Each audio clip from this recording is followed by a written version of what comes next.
I'm Christine Johnson. And I'm Jessica Moore. This is the largest nurses' strike in New York City history. Nearly 15,000 walked off the job this morning after no agreement was reached ahead of the deadline for contract negotiations. We've been covering this issue for weeks now. Chanting, banging drums, and blowing whistles. Picket lines were formed outside of 5 city hospitals. The union says its members are fighting for higher pay, safer staffing levels, fully funded benefits, and stronger protections against workplace violence. But on the other side, the hospitals say the nurses' demands are reckless and extreme. We have team coverage tonight. Devlin is tracking how the strike could impact patients and hospital operations. But let's begin with Lisa Rozner. She has the latest on negotiations. Lisa? Well, Jessica and Christine, nurses walked off the job here at New York Presbyterian in Washington Heights at 7 a.m. They say they are doing this for their safety and well-being as well as their patients. But the hospitals say that they are asking for unrealistic wage increases, among other things. Nurses walked off the job at the crack of dawn Monday at Mount Sinai West on 58th Street. And in Washington Heights, outside New York Presbyterian, the hospitals impacted by the citywide nurses' strike are Mount Sinai Hospital, Mount Sinai Morningside, Mount Sinai West, Montefiore, and New York Presbyterian. Nurses from the New York Presbyterian Cardiac ICU joined hundreds along Fort Washington Avenue Monday. Sometimes we have 2 patients coding at the same time, which means their heart has stopped, and sometimes that's both of your patients. So which one do you go to? Mayor Mamdani and Attorney General Letitia James joined the picket line. These executives are not having difficulty making ends meet, but for too many of the 15,000 NYC nurses who are on strike, they are not able to make their ends meet. As workplace violence in hospitals is on the rise, nurses are asking simply for the basics. A rep for New York Presbyterian said, "We have proposed significant wage increases that keep our nurses among the highest paid in the city, enhancements to their outstanding employer-funded benefits, and new measures that reflect our shared commitment to safe staffing and workplace safety." Mount Sinai said the New York State Nurses Association is refusing to move on from its extreme economic demands. They want to decrease our benefits. They want us to pay for it. They're spending over $145 million in AI. We should not have to do that. Montefiore said NYSNA's leaders continue to double down on their $3.6 billion in reckless demands, including nearly 40% wage increases, and their troubling proposals like demanding that a nurse not be terminated if found to be compromised by drugs or alcohol while on the job. We were sent this video of a Montefiore nurse being denied access to the hospital so she could pick up medication. Well, she's a patient. Into the building, that's where it is.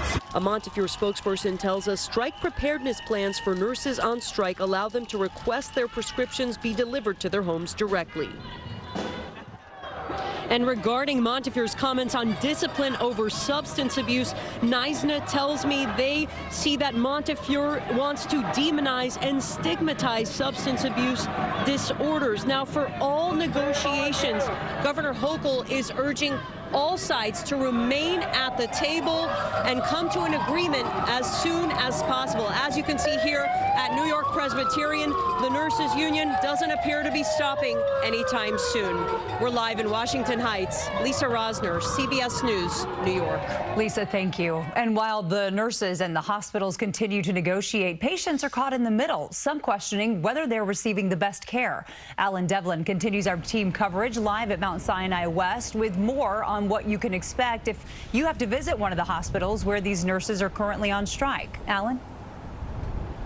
Yeah, Jess, that's the question on a lot of people's minds here this Monday evening. The first day of picketing and protesting outside of Mount Sinai West has come to a close just minutes ago. Those nurses, hundreds of them that were out here earlier, have gone home. But from the sidewalk to the bedside, patients, like you said, wondering, questioning what kind of care they can expect if they need to go to the hospital.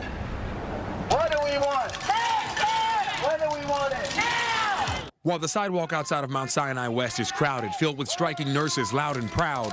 We can't take it anymore! They definitely need the nurses. They need to wrap this up quick.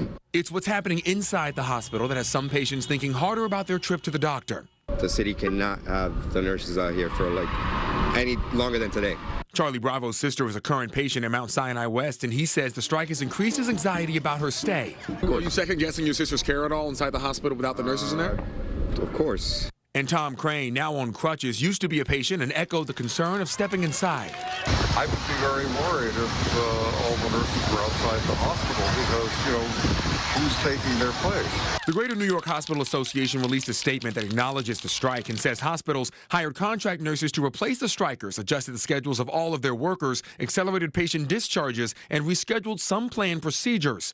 15,000 New York City nurses now replaced with what's called temporary travel or strike nurses, flown in from all over the country and paid very well to fill the void. While these nurses are trained and qualified, the nurses on strike and the patients are pointing out that quality care goes beyond competence. They don't know the ins and outs. They don't know the policies of the hospital. They don't know how to get emergency equipment, numbers. CBS News New York spoke with a mother whose daughter was in the cardiac unit at New York Presbyterian and says here on day one of the strike, having new unknown nurses causes chaos because they don't understand the level of care we need and have been getting from our nurses out on strike.